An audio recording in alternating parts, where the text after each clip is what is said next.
ગુજરાતમાં સૌપ્રથમ રેલવેની શરૂઆત તાપી અને નર્મદા વચ્ચે થઈ હતી. એટલે તાપી કિનારે ઉત્તરાયણ અને નર્મદા કિનારે આવેલું અંકલેશ્વર, આ બંને શહેરોની વચ્ચે ગુજરાતમાં સૌપ્રથમ રેલવે લાઇનની શરૂઆત 10 ફેબ્રુઆરી 1860ના રોજ થઈ હતી.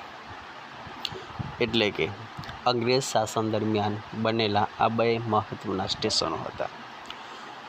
નર્મદા નદીનો આસપાસનો વિસ્તાર કપાસ અને ગરડીના વાવેતર અને ઉત્પાદન માટે વિશાળ મેદાન ધરાવતો હતો.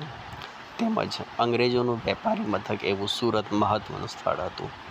એટલે કે અંગ્રેજોએ પોતાના માલ સામાનના વહન માટે આ બંને સ્થળો વચ્ચે રેલવે લાઇનની શરૂઆત કરી હતી.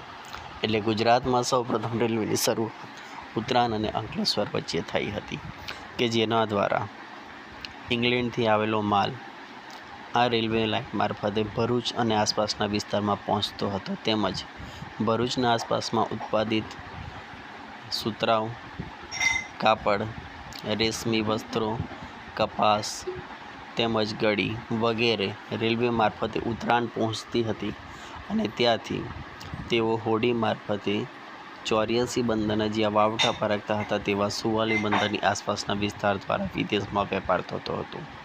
આમ જોવા જઈએ તો અંગ્રેજ શાસન દરમિયાન બનેલા આ બંને રેલવે સ્ટેશન વચ્ચે ઉત્તરાયણથી શરૂ કરી છે, ત્યારે આગળ કોસાડ, ગોથાણ, સાયનગામ, પાનોલી, હુડસદ, કીમ, કોસંબા વગેરે જેવા રેલવે સ્ટેશનો નાના મોટા આવે છે.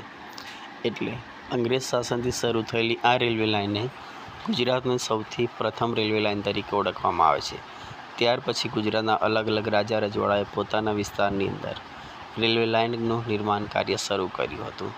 તેમજ શરૂઆતમાં ભારતની અંદર જોવા મળતી મોટાભાગની રેલવે નેરો ગેજ હતી, જે દેશ વિદેશના પરિવર્તનોના સાથે સાથે અત્યારે મીટર ગેજ તેમજ બ્રોડ ગેજની અંદર રૂપાંતરની પ્રક્રિયા ચાલુ થઈ રહી છે. આમ સરસ મજાના ઐતિહાસિક વિડીયો જોવા માટે અમારી ચેનલ ગુજરાતના વૈભવને લાઈક કરો, શેર કરો અને સબસ્ક્રાઈબ કરવાનું ભૂલતા નહીં. તો ફરી મળીશું હવે નવા વિડીયો સાથે. ત્યાં સુધી રજા આપશો. Bye bye.